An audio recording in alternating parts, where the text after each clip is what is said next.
अरे रीमा, मैंने तुम्हें 2-3 दिन पहले बोला था मेरी व्हाइट शर्ट को धोकर प्रेस करके तैयार कर देना, पर देखो व्हाइट शर्ट के साथ मेरी और भी बहुत सारी शर्ट तुमने यूं ही रखी है।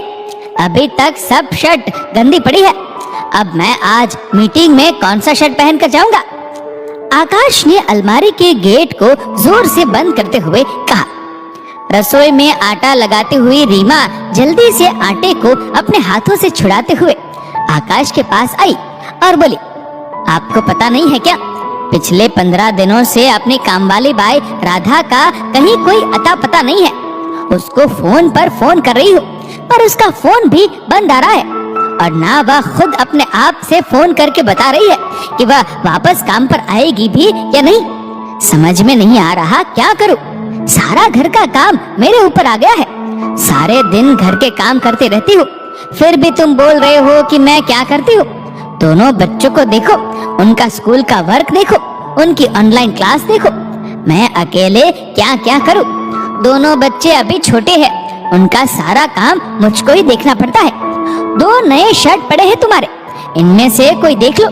ऐसा बोलकर रीमा वापस रसोई में जाने लगी। आकाश बोला, अरे जब राधा आ ही नहीं रही तो तुम उसको छोड़कर किसी दूसरी कामवाली को काम पर लगा लो। कामवाली बाई की कौन सी कमी है? जो पैसे राधा को देते थे वह पैसे उसको देंगे। दिक्कत कहाँ है? आज ही मिसेस शर्मा की कामवाली से बात कर लो, कल से बुला लो उसे काम पर। क्यों इतना परेशान हो रही हो?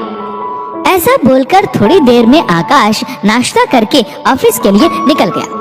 उधर पीछे से रसोई की सफाई करते हुए रीमा राधा के बारे में सोचने लगी कि आज पूरे 15 दिन हो गए। राधा इतने दिन कभी बिना कहे इस तरह से गायब नहीं हुई। जब भी कहीं जाती थी बताकर जाती थी। कामवाली तो रीमा को और भी बहुत मिल जाती, पर राधा जैसी कामवाली जो कामवाली कम और उसके परिवार की हितैषी के जैसे ज्यादा रहती थी। राधा पिछले 6 साल से रीमा के घर काम कर रही थी। पिछले 6 सालों में रीमा का राधा से बहुत ही आत्मीय रिश्ता हो गया था। रीमा के दोनों बच्चों को पालने में राधा ने रीमा की बहुत मदद की थी।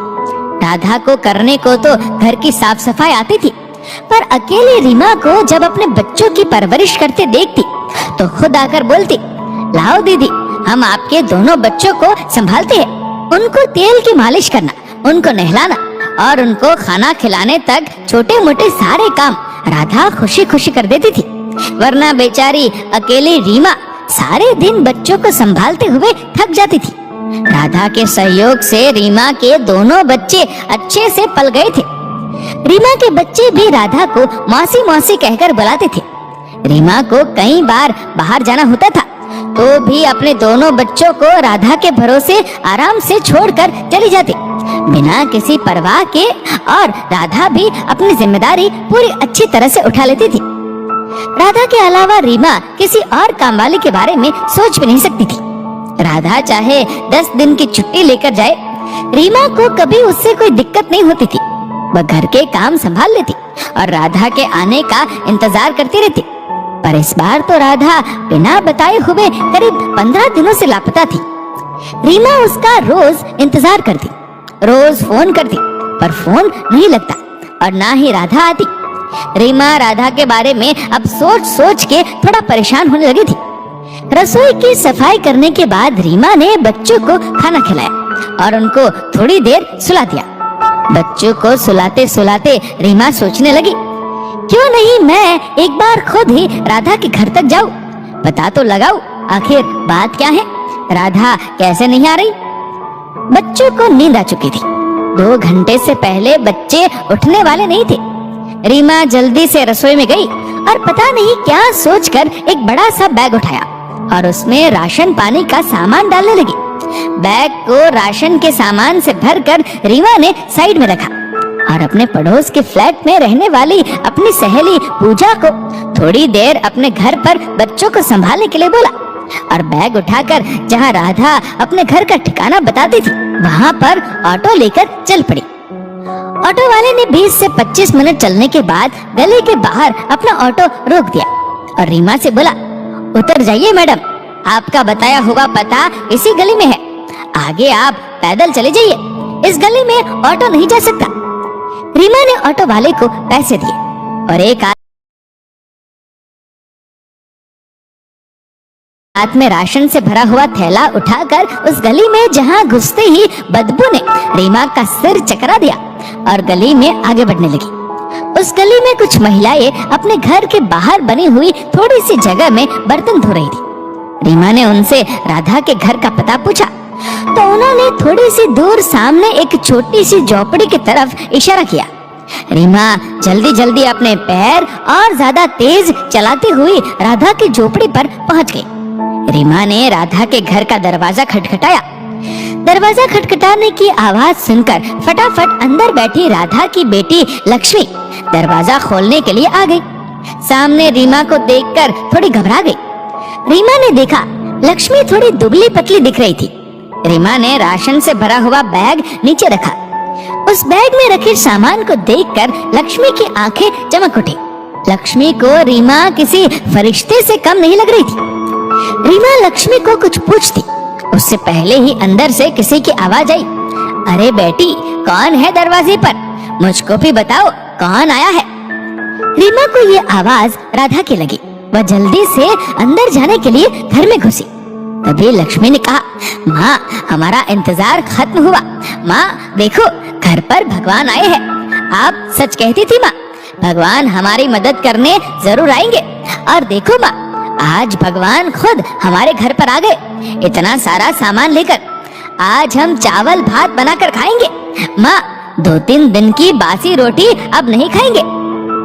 रीमा जल्दी से राधा के पास पहुंची तो देखा राधा एक बिस्तर पर पैर में प्लास्टर बांधे हुए लेटी हुई थी।